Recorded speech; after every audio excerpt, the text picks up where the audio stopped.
الحمد لله کە ئەو ساڵ ژیاوەتەوە لە دوای 2019ەوە ئێرە بەو ڕێژەیە ئای پێداناتوە لەگەڵ دەستپێکردنی شەپۆلی بارانبارینەکەیە تافگەی باداوان یەکسەر هاتە بەرباس و هاژەی ئاوەکەی گوێی هەمووانی پڕ کردووە.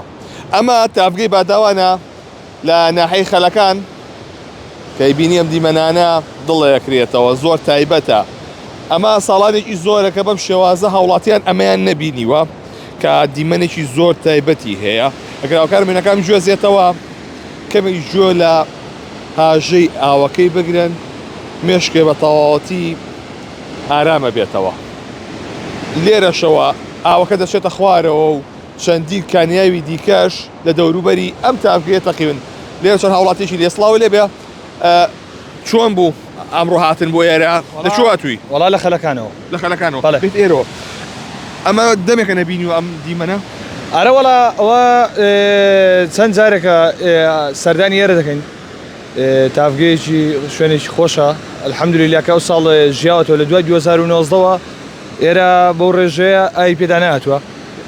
هاتۆ بەس بەم شێوەیە نەبووە بەکەمی بەڵام بەو شێوەیە نەبووە. هاوڵاتی زۆریە بۆ ئێرە؟ ئارە وەڵا ئێستا احتیمالیە هەر بەعین زۆر خۆشکاتەوە ئێرە زۆر قەرەباڵغ دەبێت. زۆرەکەی خۆشە زۆریش خوانەی بڕێ الحمد لله کە بارانێکی باش و بە ڕەحمەت باری خوانەی بڕێ زۆر مەزەڕێکی جوان و خۆشیە وەسف ناکرێت. دەستەکانە ئێرەکانەوە هەرە و لا ژوایە.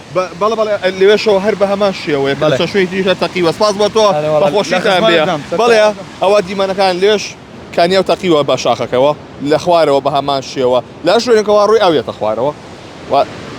کاتێکە تێپەڕی بە سروشی کوردستانە ئەم ماوەیە لە هەر شوێنێکەوە ئەڕۆیت کانیاوێت تەقیوە و ئاو دێتە خوارەوە و هاژەیەت و هاوڵاتی وەستاون و وێناگرن.